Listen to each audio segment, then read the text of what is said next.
Welcome you all here. Applause. I'm Richard Cummings, and tonight we're going to present the 10th, I guess it is, in the Caldwell Public Library Centennial Local History Lectures. And tonight's theme is going to focus on some lesser-known events in the lives of the fighting parson James Caldwell and the Marquis de Lafayette, Major General Lafayette of the Continental Army. So let me give you a little background just to start. And I'm going to repeat this as I go along. We're dealing with two different lives here. You probably want me to stand over by the podium would be better. We're dealing with two different lives here. Caldwell, as we know, was the pastor of the Elizabethtown Presbyterian Church during the period of the Revolutionary War. Of course, part of his background was that he was the chaplain for the New Jersey 3rd Regiment under Colonel Elias Dayton.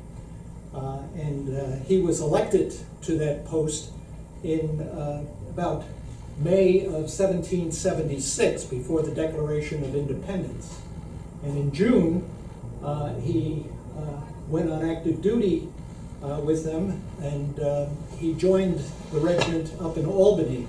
And their mission was to build forts and to establish peaceful relations with the Indians in New York State, who had sided with the British in the French and Indian War.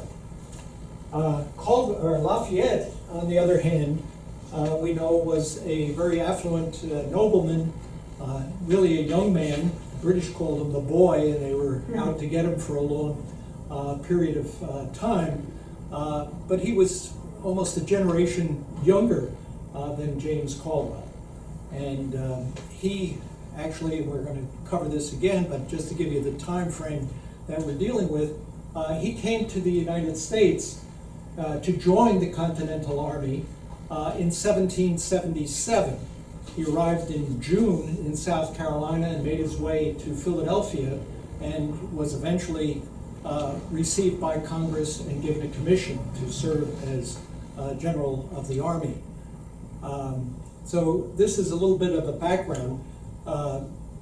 Lafayette served from 1777 to 1779. He took about a year and a few months off to go back to Europe at that time. So he wasn't present in the country, but he was also doing some work preparing the French government to provide support for the American colonies in our cause. He returned in 1780. And of course, after Yorktown, of which he figured prominently in the Battle of Yorktown that concluded the active hostilities, though there were many more that continued, he returned to France in 1782. He did return again in 1784 after the Treaty of Paris in 1783, which really concluded the war. And he spent a few months in the country at that time. So those are the two main characters in the story. We're also going to be considering Elias Boudinot, who had another role to play in this story that we're going to be looking at in these lesser-known events about their lives. Boudinot, as you might know, was a parishioner of James Caldwell in the Elizabethtown Presbyterian Church, but he was a lawyer and also a very prominent official of government here. At one time, he was president of the Continental Congress. He was a delegate to the Continental Congress. Later, he served in the House of Representatives and such. But he was a very important man, but he also had very close ties to James Caldwell, as we'll see. one of Caldwell's 9 children were named after Elias Boudinot Caldwell. After James Caldwell was assassinated in 1781, Elias Boudinot adopted that child and raised him as his own. So this is kind of the background that we're dealing with here. So let me give you a little bit on how I got involved in this business. Some years ago, I became intrigued with the adventures of the Marquis de Lafayette in the American Revolution and his possible collaboration with our namesake James Caldwell, the fighting parson. After all, they served from time to time in the same vicinity. This is on local history, and we know that Caldwell obviously spent some time in Caldwell and helping to develop the parish here when it was known as Horseneck. But we also know that Lafayette passed through this area on many occasions. Some are legendary, some might be established in fact. So they all served from time to time in the same vicinity. Caldwell in Elizabethtown, Springfield, and Chatham. Lafayette in and out of Morristown, and camped at times with his division in the Totowa area, Preakness, and in Cranestown, Montclair. There's another name for you, Bob. Cranestown, Montclair, right, we knew that.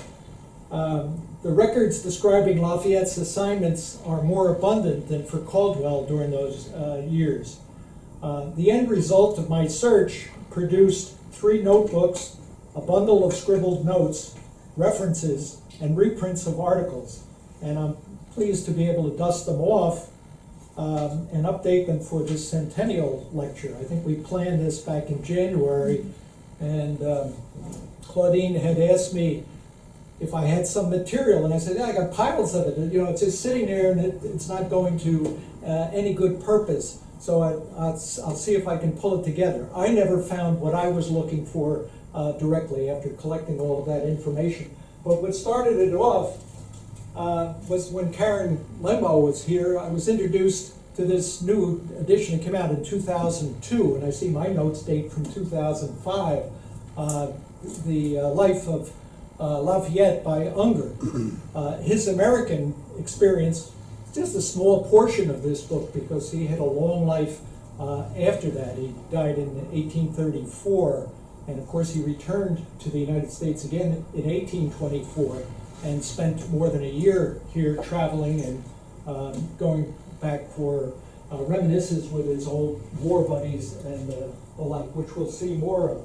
So this was kind of what started it off as far as my inquiries were concerned. Now, my intention is not to recount the familiar battles of the war. Rather, I'm looking for times when the paths of these 2 stalwarts for the American cause may have crossed, or possibly where they followed similar trails. In fact, only one record puts Lafayette and Caldwell in close contact, and that comes from a report of Lafayette himself. Let me move this on. Obviously, there were no photographers around back then to give us pictures of what was going on. So bear with me with, these are 2 important books, Unger's book, and of course what we know of is Bryden's book, which is a classic on the life of James Caldwell, Bryden being a local historian. So in July of 1825, and that I stress that date because, when we look at our canon out on the green and we read the story, we say he passed through in 1824. He didn't really pass through here, Lafayette, in 1824. It was in 1825 that he came through. It was his tour, his visit to the United States that began in 1824. At the time that he came through here. So in July of 1825, Lafayette was passing through Elizabeth on the last leg of his historic visit to the United States. In the days past, he had traveled to great acclaim from New York City to Hackensack to Patterson and then to Morristown by way of the Caldwell area. And this reprint from the New Jersey Journal dated July 19th, 1825, describes some of that. Caldwell, or Horseneck, I guess it was called Caldwell by then, isn't mentioned specifically, but all of the towns and the hamlets between Patterson and Morristown are mentioned, and how the people came out in force. We know that in Bryden's book, hopefully I'm on the right book, it may be Lockwood's book as well, that has a picture of Xenius Crane's ribbon that he had when Caldwell came to town, because everything was celebrated at that time.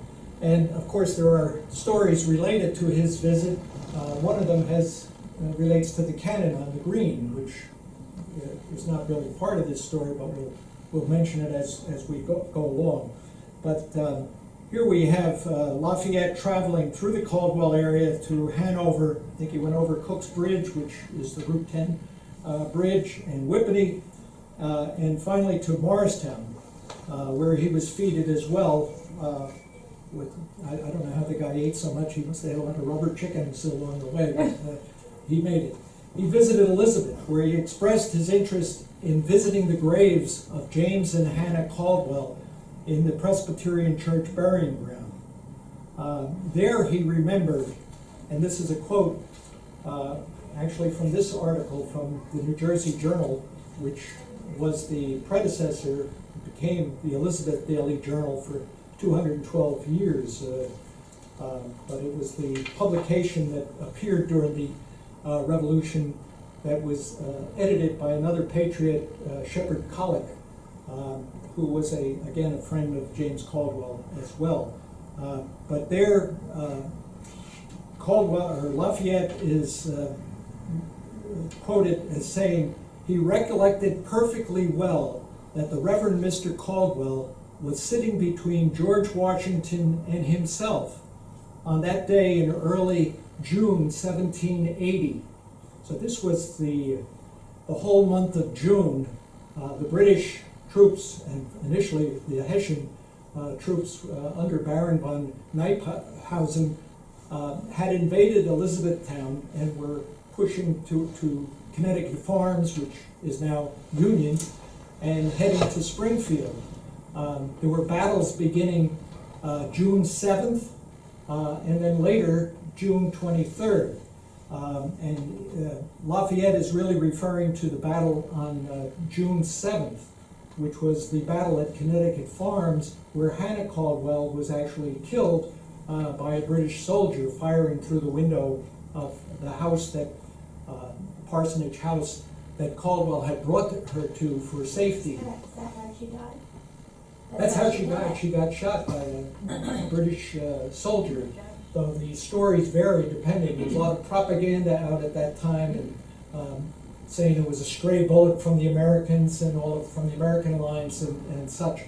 But this is what Lafayette remembers.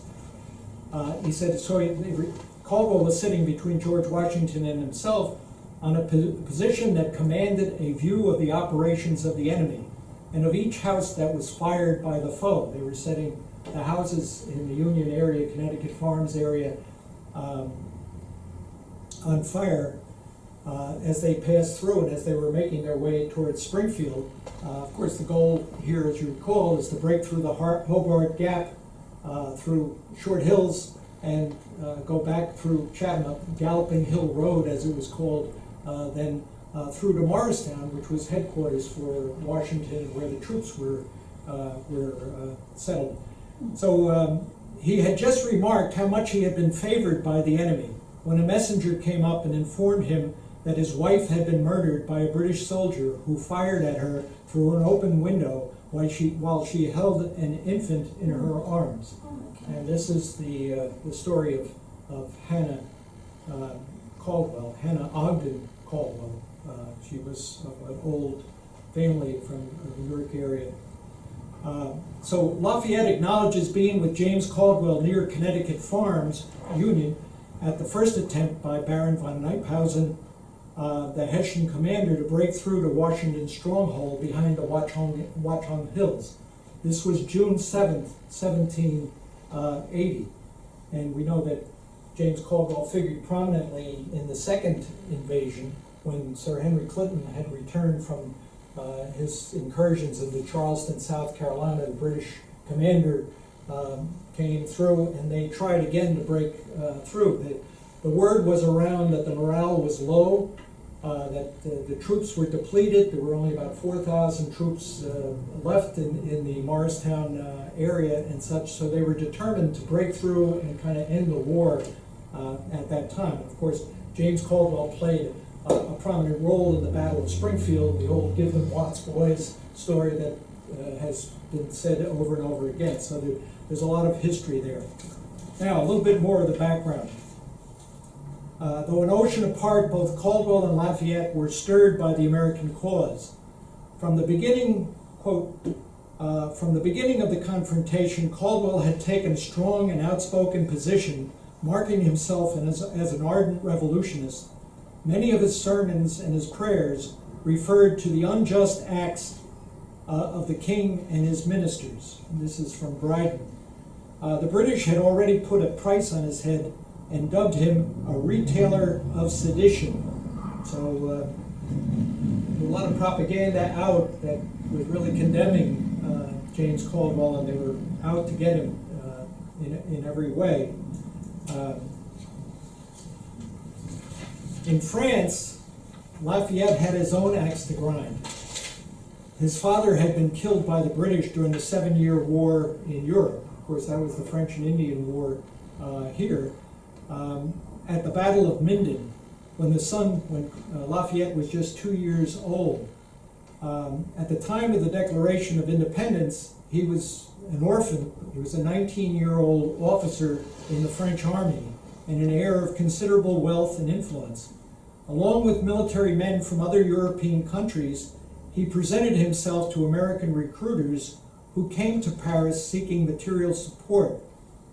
People like Silas Deane and Benjamin Franklin, in their developing conflict with the British government. Aroused by Enlightenment values and his own ambition for military glory, Lafayette tells us, "I spoke more of my ardor in the cause than my experience." He was only 19 years old. Even though he was an officer, he came from a family of military people, and this is what you do, kind of thing. But he very much wanted to support the American cause. And the effect of my departure would excite in France. We felt it would really help if you got France interested. They had a lot of grievances with Britain, obviously, at that time. So this is material that Unger shares with us. Now, more background. Caldwell was born in 1734, Lafayette in 1757, at the time when Caldwell was a student at the College of New Jersey. They were a generation apart. Lafayette, an orphan at an early age, was educated in the liberal spirit taking hold in Europe that would lead to the overthrow of dynastic monarchies. Caldwell, on the other hand, was born in Virginia in a small community of hard-working dissidents who had cut their teeth on independence and anti-establishment values. As Presbyterians, they experienced discrimination in the Anglican colony of Virginia. In all the 13 colonies, the resistance to England's intolerable taxes was strongest from the descendants of the Puritan founders, to the point that the revolt in America was called the Presbyterian War by George III. And I think, I'm not sure it came out, but we have an article called The Presbyterian War that gave a lot of the background of how they were the dominant supporters of this move towards revolution. Of course, Caldwell became a minister of the gospel in that tradition. Many of the key officers and men enlisted in the New Jersey regiments came from his Elizabethtown congregation. Caldwell was elected their chaplain to the 3rd New Jersey Regiment in May of 1776 and spent several months on active duty with them in northern New York. He saw this as an extension of his ministry. Actually, they spell out there was like 30-some officers and 50-some enlisted men, all from his congregation in Elizabeth, that formed this Continental Army unit, the New Jersey 3rd Regiment. He would return in late August to the Elizabeth area prior to Washington's retreat through New Jersey from Washington's defeat on Long Island and in New York.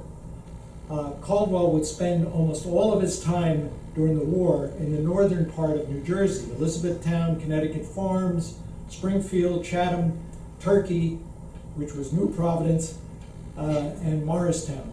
Of course, he died in 1781 when he too was shot by a soldier. Lafayette, on the other hand, did not arrive in America until June 1777, landing in South Carolina, then to Philadelphia. His first tour of duty was for 18 months. His assignments were varied, though he passed through Caldwell's area around Morristown on a number of occasions. Caldwell had his offices, because he, after he came off active duty with the 3rd Regiment, he was a quartermaster and a commissary, assistant commissary officer, which meant, as I learned, they had to do a lot of foraging and such. They had to take products and animals and such from, and clothing even, from the local people in the area. And Caldwell had that task of doing that as a commissary officer. As a deputy quartermaster general, he also had the task of kind of paying these people with the script that Congress would issue. And so his job was to make sure that all the debts were settled and such. So he had his offices, we find out after they burned his church in Elizabeth, and they burned his church in Springfield and such, he eventually, Chatham and New Providence became his areas. Lafayette, on the other hand, did not arrive in America until June 1777. He landed in South Carolina, made his way to Philadelphia. His first tour of duty was for 18 months. His assignments were varied. Okay, we covered that. There is no record of direct contact. After taking leave to France in early 1779, he returned to his duties in Morristown in early May 1780. Maybe we can look at some more visuals here. Okay, this is a map of the Battle of Springfield, showing it would be the same when Connecticut Farms, of course, was on the way. This is all called Galloping Hill Road, but it's Morris Avenue as we know it. Is that where Connecticut Farms was? Yeah, Connecticut Farms was Union, and there's still a Connecticut Farms Presbyterian Church just off the highway there, off the Garden State Parkway in Union. And I have a picture of the Caldwell house, the parsonage that replaced the original parsonage that was burned when Hannah Caldwell was killed. So this is Connecticut Farms. This is Springfield as a Presbyterian church.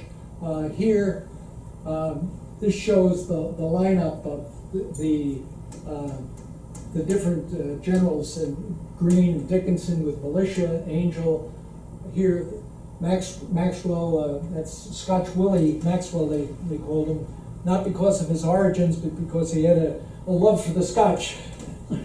And then Stark, and here's the Short Hills here, and of course they had to, and here's the Hobart Gap, On the mountains. yeah, here, and here's the Old Sow, which Caldwell, by the way, had responsibility for some of these, the alarm system that was set up along the whole Watchung Range.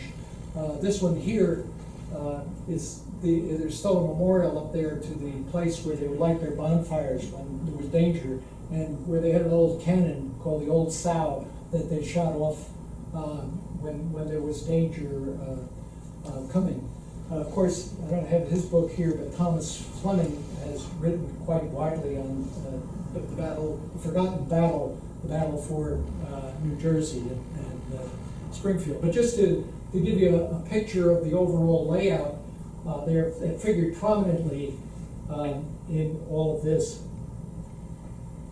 Here's a picture of the Caldwell home. It says, site of parsonage used by James Caldwell family, burned by the British in 1780. Mrs. Caldwell was killed by a British soldier.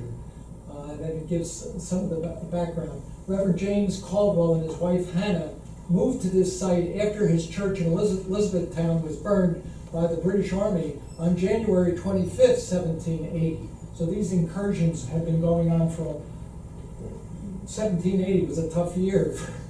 And Caldwell was the chaplain of the New Jersey Brigade. So as early as January 25th, I think the British were retaliating on Elizabeth back at that time when they burned his church for a raid by Lord Sterling, William Alexander, who was one of the American generals and such. And they were, of course, the bulk of the British Army was stationed on Staten Island. And when the kill van call would freeze over, it was very easy to move troops across and such. So they were taking advantage of that. But that's not really where our story is about at this time. So this is this is still a museum. Let me tell you, I found this book down at the West Caldwell Library, Francis, but it's by Mark Diano, who is a feature writer for the New York Star Ledger. And he's a history buff, and I've read some of his features before. That picture, Mark Diano. Oh, okay. This is from, that picture comes from okay. here. Oh. I think I took one some years ago, but I couldn't find it. But he has located many sites in New Jersey and gone there. And he even tells you when you go to visit the church at Connecticut Farms, I think Stuyvesant Avenue is right behind it. He said, "Be careful; it's a very busy street." You know, he wants it's for families to use that book, and but he gives some very practical advice. Though he gets you on sometimes get you lost. I'll tell you about that later. But let's see where we had. Him passing through there, he was sent on various assignments. Let me see, we had something else here. Okay. This is the James Caldwell statue at James Caldwell High School. That is right at the entrance of the auditorium at James Caldwell High School. And of course, it was purchased by the James Caldwell Foundation a few years ago. Might have been during your administration, right? Yeah. And it's a beautiful statue, I think more impressive than the one in the Merrill Hall as you go up the stairs. This one was hand carved by, I forget who the guy was that hand carved it or made it. Right, okay. It's bronze though, right? Yes, yeah. Right. I mean carved, it was. Cast. Cast, yes. Yeah.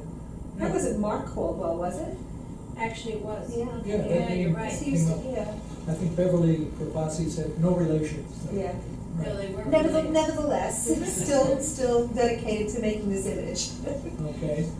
And this is, I couldn't resist this, but the Caldwell Library has just had this new book by Sarah Vowell, Lafayette and the Somewhat United States, and it's kind of written with tongue in cheek, and there's a lot of these cartoons in it when you begin to read it, but it's a neat picture. Actually, I prefer something like this. Gives him more nobility and such. But let's get on with our story, or keep our deadlines. So he was Washington's liaison with French. He was sent on assignments to various sectors, to Newport, Boston, Philadelphia, and to Virginia. So the question is, what brought these two patriots together? They certainly were together at the first incursion at Hobart Gap in Springfield in early June 1780. We know Lafayette has said that himself and described what the scene was like, that he was there. Of course, when he came in 1825 to visit Elizabeth, he wanted to visit their graves, and this is the comments that he made. There may have been other personal encounters, and so I would like to share with you two very parallel wartime missions that each experienced but did not share. and then one event that forged a Caldwell-Lafayette bond for the ages. Now, the first one involves their assignments at different times to the northern frontier. We heard before that Caldwell went to join his New Jersey regiment that was sent to Albany and then to German Flats, which they tell us is Herkimer, now Herkimer, New York, in the Mohawk Valley. And let me go on with that, the story from there. The first involves their posting to the northern frontier in the Mohawk Valley of New York. Caldwell in the summer of 1776. So here we're looking at July 1776, and Lafayette in the spring of 1778. After Lexington conquered and the siege of Boston, James Caldwell wanted to be more personally involved in the activities. In June 1776, he was elected chaplain of the 3rd New Jersey Brigade under Colonel Elias Dayton. He set off up the Hudson to join his unit in Albany, and then to German Flats, which I see is it's very close to Utica, New York, really along Route 90 now, the Interstate 90, along the Mohawk River, to join his, and then to German Flats, where a fort was being constructed. Actually, it was Fort Dayton. He was 42 and the father of a large family. He was very active there with his ministry to his men. As it was, his congregation in Elizabeth supplied 31 officers and 52 enlisted men to the Revolutionary forces. Now, fortunately, we have a diary that was kept by Lieutenant Ebenezer Elmer, where he details Caldwell's sermons and activities. Caldwell, he preached about twice a day, if not more, to the men.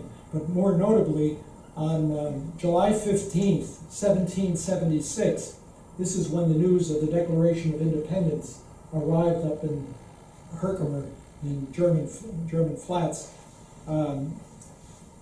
Caldwell raised a toast, and according to Elmer, he toasted harmony, virtue, and honor, and all propriety to the free and independent United States of America. So this is one of the quotes. Elmer gives a lot of interaction between Caldwell and his men, and even the quotes from what parts of the Bible he was preaching on at different times and such. And of course, you bet he had it in for the Brits and such at that time. But the important activity at German Flats was the impact that Caldwell had with various Indian tribes in cementing a treaty of peace that would help secure the northern frontier. They adopted Caldwell, and Colonel Dayton as well, as honorary tribe members, and gave Caldwell an Indian name. It's about 18 letters long, but it sounds like Onagwana Taiwan, and it means the light fixed in the firmament, according to Bryden. So he was very well received by these were members of the 6 tribes, included the Iroquois, the Tuscarora, the Oneida, a number of other tribes in that area that they were attempting to pacify and such. When you hear the next part of the story, you'll wonder whether he did a good job, because Lafayette ends up in the same place a couple of years later. Lafayette did not arrive in America until the spring of 1777, but it was in February 1778, while Washington and his troops were at Valley Forge, that Congress sent Lafayette on a wild goose chase to Albany, with instructions to lead a force to attack Canada. Now, you have to understand a lot of the background. This was part of a coup against Washington that was called Conway's Cabal, which sought to discredit and replace Washington. People like General Horatio Gates was involved in it, General Thomas Mifflin, and this Irishman named Thomas Conway, who had been part of the French army at one point and was now serving with the American troops. Lafayette and Washington were like this, and it was father and son, and that was the way they saw it all through the war. So they were getting Lafayette, sending him on a wild goose chase. He was the fall guy. There were no troops there. There were no supplies in the area for any invasion. Lafayette exposed the fraud to Washington and to Congress, which eventually put an end to the effort to displace the commander-in-chief. In March of that year, so it is still March in upstate New York, it's pretty cold up there at that time, General Philip Schuyler asked Lafayette's help in establishing an alliance with local Indian tribes. They had long been allied with the British and had fought against continental forces at Saratoga. But these individuals had always felt kindly towards the French. Of course, Quebec was originally settled by the French explorers. Lafayette traveled by sleigh to Johnstown in the Mohawk Valley. Johnstown is just a little further than Utica, I see on the map, but that's where the tribal powwow was underway. They were flattered by the presence of the world-renowned French nobleman. They were overwhelmed by the ease and evident joy with which the exquisitely dressed Major General mingled among them. Lafayette won the Indians over entirely, and they agreed to make peace with the colonists. They ended up adopting Lafayette as Keula, the name of their ancient legendary warrior. That's K-A-Y-E-W-L-A. So that was the name that he was given. And we'll hear more of this relationship later on. Now the second, so that's one parallel that I'm pulling out that many of the history books don't deal with at all. The relationships that they had with the Indians and the importance of that in protecting the northern frontier. The second one has to do, the second parallel involves the infamous mutiny in January. Now, we're more local here. James Caldwell and General Lafayette each found himself enmeshed in the tragic New Jersey mutinies of the Continental Army units that broke out on January 1st, 1781. Remember, the war, for practical purposes, will end in September, in the fall of 1781. But these were heavy days in Washington's army. It broke out at Mount Kemble outside Morristown. So there was a whole unit of the Pennsylvania line that was camped in the Mount Kemble area. Unrest among the troops had been brewing for years. The threat of mutiny made Washington's forces vulnerable to exploitation by the British. The grievances of the men were real. Handbills distributed among the ranks through spies from the British lines in New York tell the story. And I'll quote from Unger here. Some of the handbills that were passed out, and apparently this was really a civil war. It was loyalists, patriots, they intermingled. You didn't know who was on whose side. Some of them were double agents. It was a bad scene. The artifices and falsehoods of the Congress and your commanders can no longer conceal from you the misery of your situation. You are neither clothed, fed, nor paid. These were some of the issues. Your numbers are wasting away by sickness, famine, nakedness, which is true, and expiring enlistments. This is the moment to fly from slavery and fraud. So the British all along were offering these restless troops, these discontented troops, opportunities to come over and join them. And the more you read about the plight, they hadn't been paid for months. It was very unclear whether their enlistments, they had signed up for so many years, and whether they were over or not over. The clothes they were rags. I think Lafayette, from what I had read, for his own units, he purchased clothing for them so that they all looked smart and sharp, his light horse unit. Now, I'm not going to go into all the tragic details of the plight of the Pennsylvania line and after their sergeants took control and began their trek towards Congress. But at any rate, there were about 1,500 to 2,000 troops here. And their sergeants took control. There were Actually, there were some deaths involved as they skirmished, as they struggled and such. And they began on their march. They were going to go down and talk to Congress and tell them what their situation was. They were going to talk to the heads of the Pennsylvania people's, the Pennsylvania officials and such to try to resolve their complaints. And they were honest complaints. Some of the officers used some of the troops that didn't defect to block the road to Elizabeth from Morristown so that they couldn't trek over to the British immediately. So they headed down through Vealtown, which was Bernardsville, right? Okay. All these troopers were on the march, led by their sergeants and such. Their acting commander was General Anthony Wayne, and though he was well regarded by the rank and file, he was really a hostage during this period. He proceeded with them to Princeton and to Trenton, and they maintained an orderly march, but were determined. Now here's where our heroes come into the story. Lafayette was in Philadelphia at the time, and he became aware of the insurrection, and he believed he could mediate the situation and turn the mass of men away from the Congress and the Pennsylvania officials. He had orders to return to Washington's headquarters. Now, Washington was up in New Windsor on the Hudson, up near Newburgh at that time, but he was very much following this and very concerned. On his way, on Lafayette's way, he met the leaders of the mutiny at Princeton. He listened to their plight and felt it was legitimate, but that his counsel would not turn them from their objectives. Now, when too many senior officers began to arrive at the scene, Lafayette was traveling with General St. Clair, another very important leader, and there were some others but the men were concerned that they were going to be entrapped there.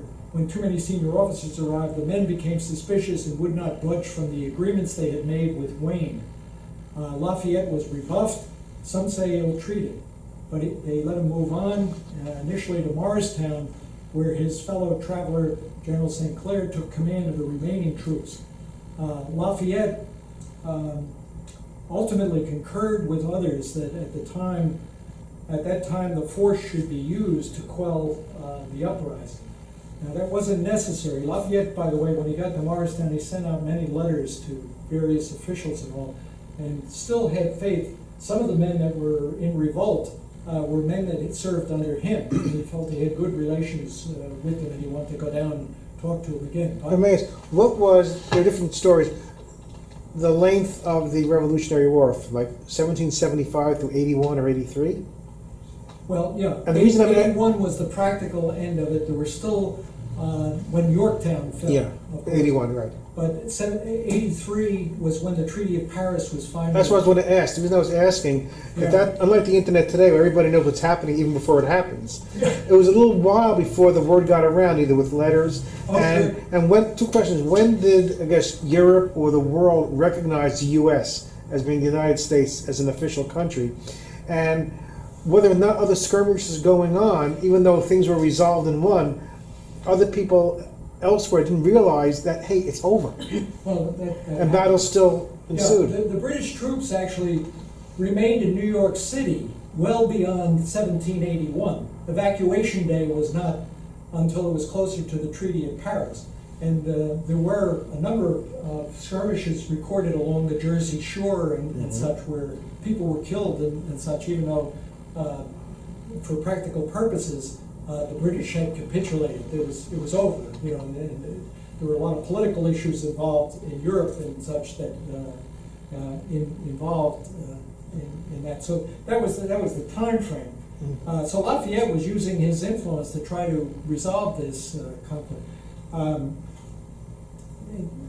And he sent those letters and such. It wasn't necessary. That's another story. Actually, the men had no intentions of betraying their country, as it turned out, because Washington was very afraid that they would go over to the British side, and that other units all through New England, because there had been mutinies before in other sectors in the Massachusetts, Connecticut line and such that were resolved.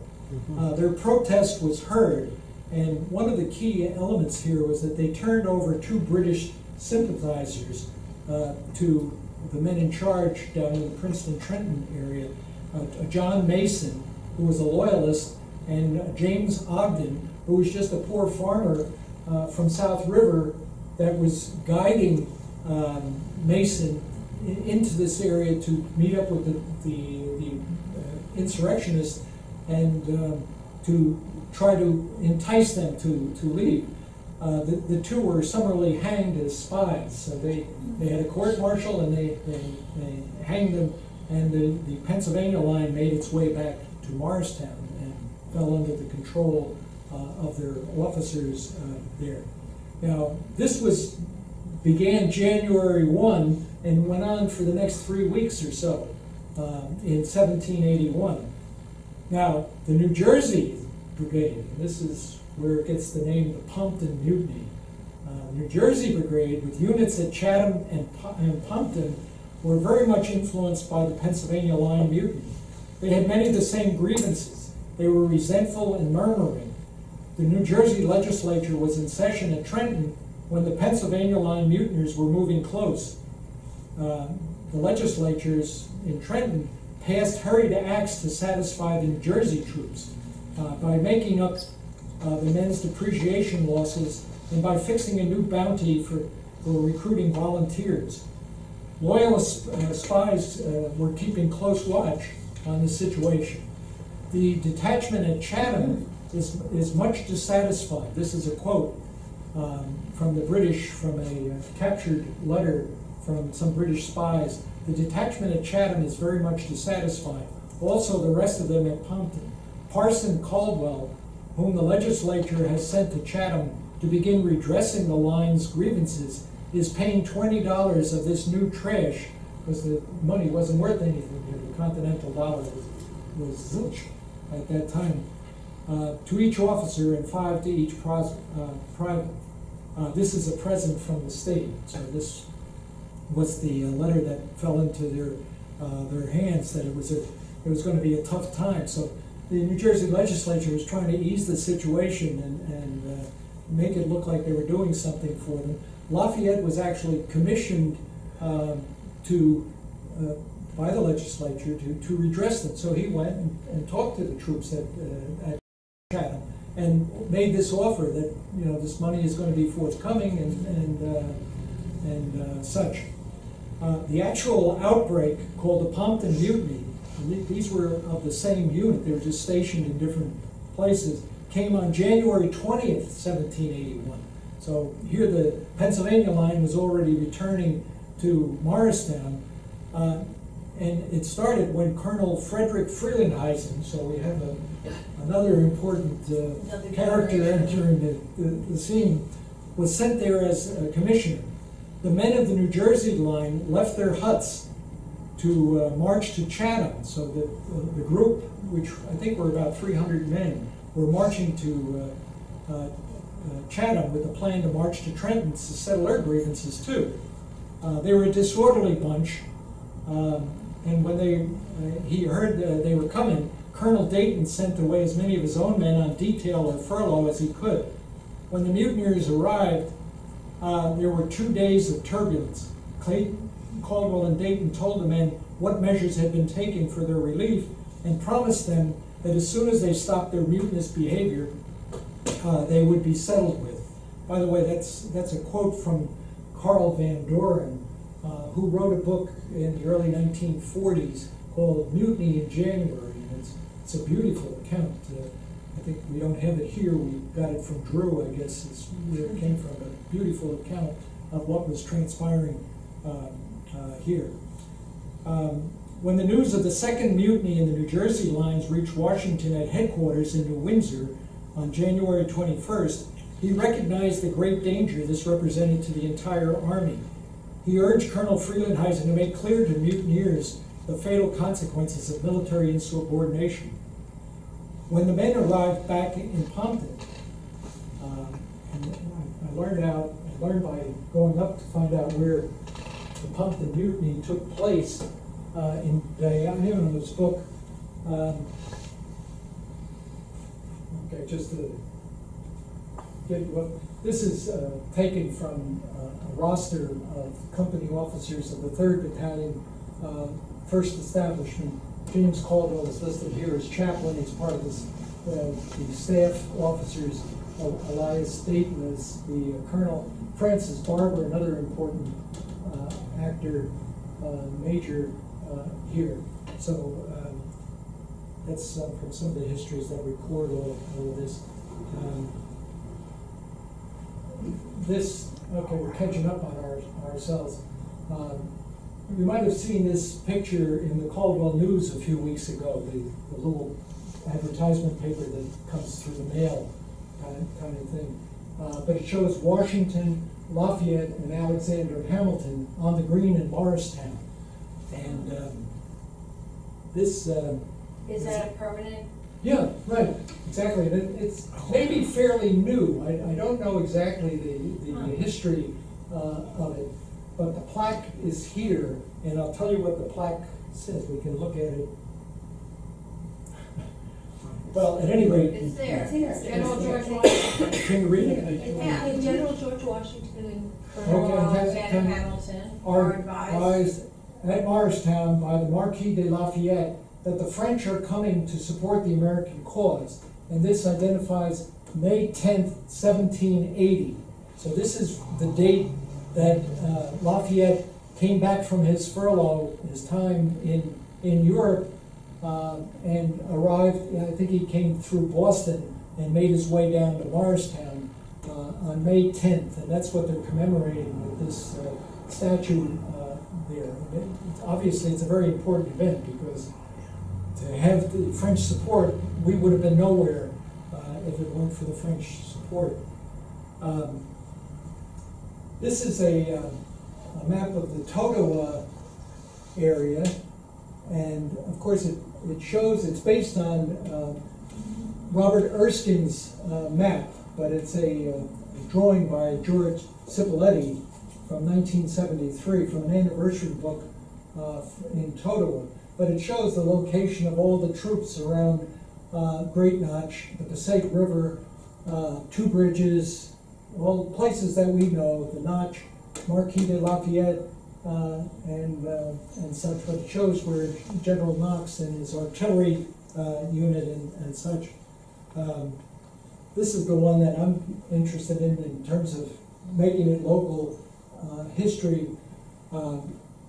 This stone was the doorstep of the house occupied by Lafayette as headquarters, and it was installed, well, it was recognized in 1938 by the Eagle Rock chapter of the DAR. But this is on Valley Road in Upper Montclair. Lafayette had a headquarters there when Washington was staying in Montclair, Cranestown, at that time. And Where is that in Montclair? On Valley Road where?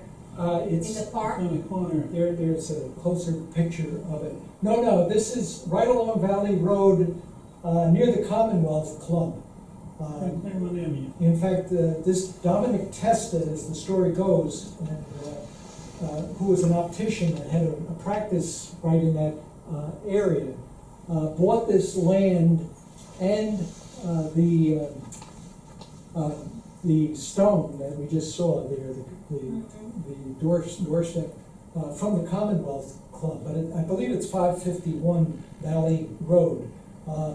It's, I would say, about 3 blocks south of Bellevue Avenue on the eastern side of the avenue. It's a small piece of property. Yeah, just a little lot. a flagpole and a flag flying over it. The Dominic Testa's daughter says he was a very patriotic man, and so he erected this. I would not, from trying to follow Lafayette's journey, because that was part of my earlier efforts, was to kind of match up where Caldwell was at any given time, where Lafayette was. But I wouldn't have known about this site.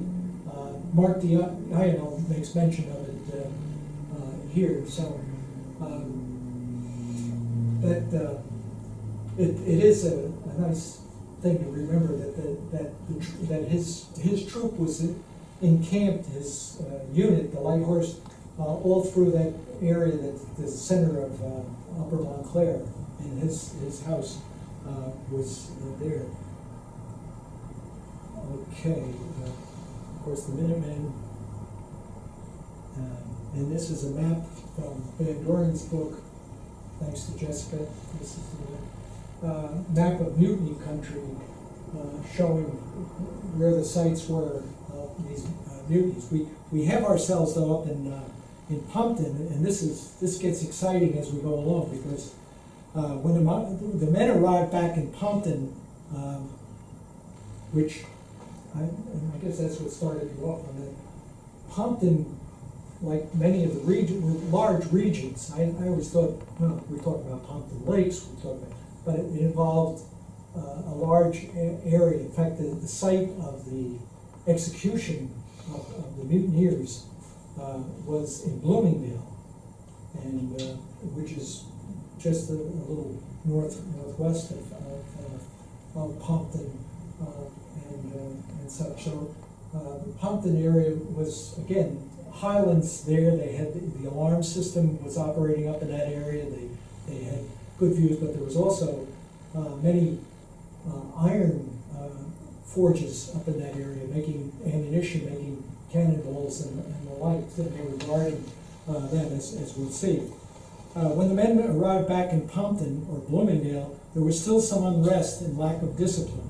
Washington ordered a Massachusetts unit from West Point under General Robert Howe to proceed through what is now called Bear Mountain and Harriman. It was called the Forest of Dean and the Clove at that time, to Ringwood.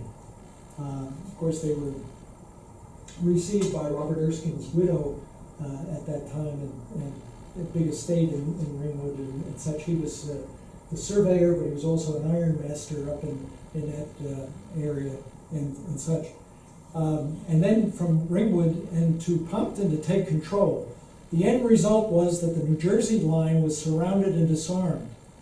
They brought in artillery, they surrounded, they had about 600 men that surrounded the huts that these people were in. Two of the most grievous offenders were shot on Federal Hill, Bloomingdale, by a squad selected from among the mutineers. So there were two gentlemen that Sergeant Gilmore and Sergeant John Tuttle were chosen. One was released, Sergeant Grant was released, and they selected 12 men who were part of the mutineers, and supposedly some of the worst offenders, and they had to serve as the executioners here. We have a report from the surgeon, Thatcher, of the mutiny, of what took place here, so it's a direct first-hand account of what took place there. And this was under snowy conditions. Washington came down to Ringwood with Lafayette on a sled, but the other guys had to push through the Bear Mountains and through the Harriman State Park in the snow. 2 feet of snow was on the ground at that time. So what happened was Caldwell and Dayton's pact with the men was not upheld. You know, Caldwell, they had promised them that if they went back and they behaved themselves, everything would be okay. It may have been a distraction. We see some references in some of the correspondence that tell them anything, amuse them, you know, just get them settled down, to pacify the unruly group when they were in Chatham. Traveling through 2 feet of snow, Lafayette arrived in Ringwood with Washington and gave his approval to the stern measures. So they said, we gotta do this. I might have another slide on that. Yeah, this is this is a little anecdote on the side, though. I went up to Bloomingdale to find this site that the INO says was the site of the mutiny and the executions. Federal Hill, as it's called. I followed his directions and came to a crossroads, and there was nothing there except some guy had a few trucks where he was selling fish and chips. There was nothing to indicate where this spot was. So I said, where's the library? I went to the Bloomingdale library, and they were very kindly broke out all of their material. Apparently they celebrated reenactment up there regularly and such. And this was one from their Federal Hill. The hill to the north was a fortified observation alarm post guarding the roads to the ironworks at Charlottesburg and Ringwood from British attack, 1777 to 1781. It was a lookout for the Continental Army. They don't mention anything about the executions, but the library there had some clippings from 1931 where some historians, local people, had investigated and all, because they keep finding relics, artifacts, and such up in that area, because there were so many troopers that were camped up in that area. And they think, I think Ryerson was one of the names that comes up there, was another figure here, that where they had identified their grandfather said this is where the men were shot, you know. I did a Google map of, terrain map of, to find Federal Hill up in Bloomingdale, because the best the librarians could say, well, it might be over closer to the Wanacue Road, the road that runs up from Pompton Lakes up to Ringwood and such. So there is a big mass of mountain in between. And there it appeared, showing where Federal Hill was marked. Actually, if you're going up Route 287, and after you pass Riverdale and start up towards Mawa and such, it should be a large mass on the right. Typically, to protect against spies, the militia, the soldiers, these were not militia, they were Continental Army troops. They were off the main roads. They were off the beaten track. So it was behind that hill where these fellows met their fate. The story does not end here.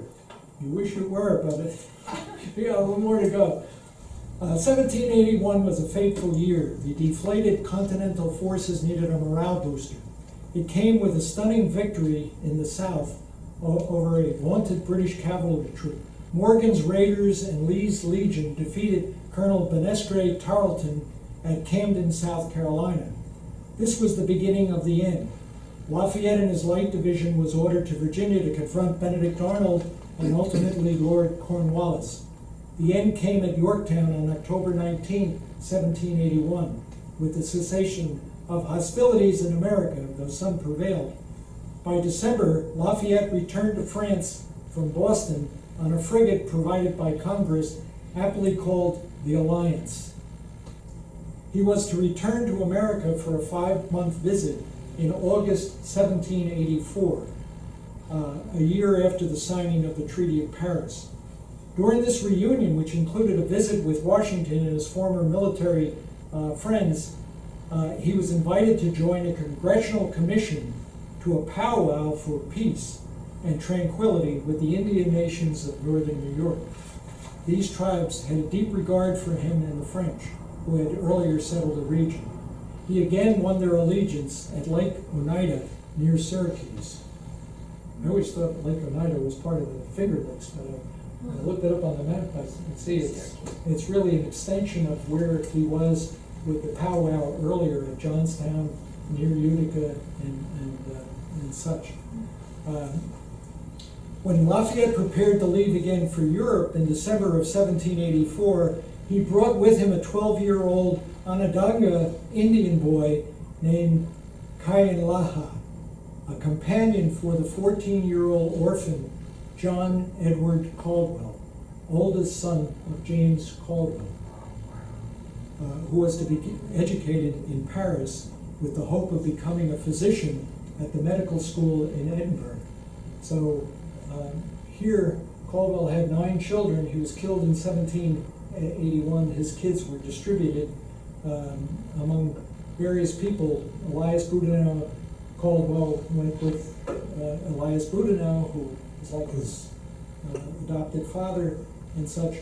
Now, since Caldwell was bringing this Indian boy back to Europe, to maintain the relationships with the Indians, the generals that were there, and they were all saying, well, Lafayette was going to send his boy George Washington Lafayette to Harvard, and he was inviting them to send their children to Europe to be educated. That would be Nathaniel Greene and Who took General care Knox. who took care of Paula's children after the wife was shot? Well, actually, in Bryden's book, he spells out, he has each child and what transpired in their lives. They went to different, they were all very successful in Bryden's book. But this is with focus on John Edward here, which is kind of an interesting part of it. These officers that were friends of James Caldwell, obviously, and Lafayette, they said, would you take this boy, 14-year-old James Edward? He was at the beginning of his life. Bring him to Paris and let him be educated. That was the center, with the hope of becoming a physician. On the month-long voyage, Lafayette tutored the boys in Latin, French, and French history. So he spent time. John Edward Caldwell was enrolled in the exclusive boarding school, Pension Le Moyne, Benedictine school, on the Champs-Élysées, near Lafayette's home. Lafayette would have to negotiate with the Benedictine administration to ensure, quote, to ensure his perseverance in the religion of his fathers, and to dispense him with even attending the Roman Catholic ceremonies. And so Lafayette went to bat to protect John Edward at that point. John Edward had a frequent exchange of letters. That was, by the way, was found in a letter from Lafayette to Goudinot in March 16th, 1785, when he was enrolling him at Le Moyne. John Edward had a frequent exchange of letters with Elias Boudinot, who adopted his younger brother, Elias Boudinot Caldwell, and watched over all the other Caldwell children. John Edward wrote to Boudinot in December 1789, of his increasing interest in Catholicism. Boudinot responded as a kindly, supportive father. Remember that as you have changed your sentiments once, you may live to do it a second time. This should lead you to proceed with caution and circumspection. John Edward returned to the United States in 1791 at the beginnings of the French Revolution. The French Revolution was underway.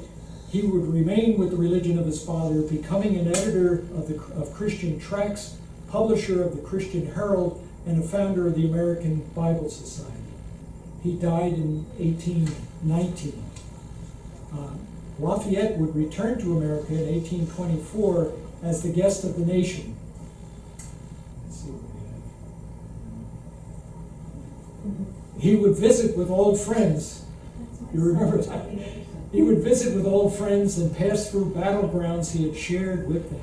He passed through Caldwell Township in July of 1825, so we correct the stone outside, on his way to Morristown. Legends abound about the honors he received. The cannon on our green is the one tangible symbol of his presence here, though even that's a replica, but that's how the story goes. That is the end of the story. So the Yankees are only into about the second inning. I have two questions. One, relying on the technology, of course, they had at the time for communicating, were many of these mutinies preventable if there was more real-time information being dispersed? And two, did they have civilian courts or military courts? It wasn't really a country yet. So did these mutineers have trials, or? Well, that's a good point.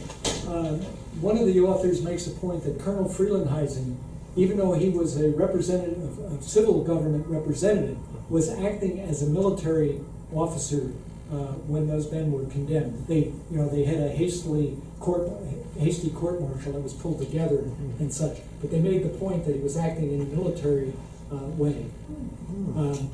We're looking at statues. I'm reminded that the statue of the Presbyterian Church in Orange on Scotland Road, which is really a kind of a father church or mother church to the Caldwell Church here, shows the statue of a dispatcher there. The dispatchers were very important for getting the communication going on these roads. That's how they chose to represent the graves that are all around that church and such in terms of the dispatcher that's there. But communication was tough, even these letters. It's amazing, Beverly Crefasi shared with me during the summer a very fine account of James Caldwell's life that was done by a professor of a Bible college, Messiah College here, for the Presbyterian Church in Elizabeth. And it's very well done. It's over 100 pages of his life. It doesn't include a lot of these offbeat stuff that we're looking at tonight. But it has a great bibliography with it. And it lists all the letters. I've never been able to tap in. That's why I never found what it. This professor went to the Library of Congress and everything. There are no letters that show between Caldwell and Lafayette directly. Lafayette, in some of his letters to somebody else, refers to Caldwell. But there's over a dozen letters between Washington and Caldwell that are exchanged, as well as Caldwell with many other generals and such along the way. And is this 100-page study or report, is that available? Can we? It's online. Beverly emailed me, and I haven't printed it out, but I've gone through it, and it's a very fine. I hope she does. I think she's part of maybe the West Caldwell Historical. Maybe you can email it to Bob. I would love to read that. Yeah. Okay. Sure. I'll do that to you. But that's the background. Obviously, communication was important. People died if the wars ended and such like that. But even the mutiny, in terms of whether. But I think the biggest thing with the mutiny was that Congress, it was probably like our Congress today, was not doing their job. And the states oftentimes withheld as well. The states were supposed to provide for their own line and such. So the whole idea of the funding, these troops were in bad shape. It's amazing. Some of them didn't march because they didn't have shoes. And James Caldwell's job was to get shoes oftentimes, to procure shoes. And they couldn't get them. So it's really a sad story. Thank you. But, okay, I'm taking that. Well, thank you very much. Please. I've never seen that picture. No? I'd love a copy of it. Oh, sure. With the Okay. cannon. Yeah, that came on some promotion at the flyer that came I out. saw it. I never it's saw it's a that. very good picture of it. Shocking. I looked, I said, where in God's name did that one come from? I don't remember it, or I've never seen Even it. Bob looks great. doesn't I he? know, he looks wonderful. Could you be a twin separated at birth? That's- No, that's great. No, I was glad I spotted that. And if you collect stuff and it just piles up on you, and I had And this. you had a thing that was sent out and that was on it? Yeah, I cut it off because I'm interested. When you read Of course. the inscriptions on it and all that was probably the original. No, this was the replica. That's the replica, yeah. So that. Yeah, that was not the Yeah, original. because we're talking about the. Somewhere we've got 1970. it, were you sitting on it or something, the original, somewhere along the line? I forget. Yeah. Yeah, and I think as a kid, somewhere his mother had a picture, I think, of him sitting on the original cannon. Oh, sure. Well, we all examine that. You mentioned Norman Bryden. Yeah. Christian. What are you trying to say? I don't know what you're. Puritan heritage. Puritan? What? Puritan Heritage. Right. That was Lockwood's book, wasn't it? Was later on. Yeah. Yeah, and then Bryden. This is one of his books. The one that just focused on James Caldwell himself. Mm-hmm. And he's had other. In fact, this is Caldwell Library book. It's got his signature in it, even. So Oh, okay. it's nice to see. Sometimes I give credit for this other. The story of New Jersey's covered bridges, the Passaic River, past, present, and future. These were kind of unrelated, but he writes at New Jersey History. And here's the story, talk about the historic canon. This was one from the North Evening News from 1955, when the canon was put on the, I don't know what they were recognizing here, but it's talking about our canon and how it got here from the North Evening News. I And wish we knew where it ended up. I've had calls over the years that people say, oh, we're gonna find it, we'll tell you where it is, if we know where it's hidden, and I was like, Nobody knows. tell me. think I we said, need to I won't divide it. report you, I won't care, tell me where it is. yeah, we've been tracing with the Historic Preservation Group, we've been tracking, you get these rumors, it's send it, you know. I know. and Well, then- since that was a replica, couldn't they make a triplica of it? You might have to be able to do it with computers now, it's 3D. But good, okay. Thank you. This was the Federal Hill. Bloomingdale said they're rich in history. Now, I didn't know that Bloomingdale was Pompton, but Riverdale, Butler, all those towns up there are part of what they call Pompton back in the old days. So, but very good, okay. Thank you. You're welcome. Interesting. Whose portrait up there? Who is that? It's a self-portrait of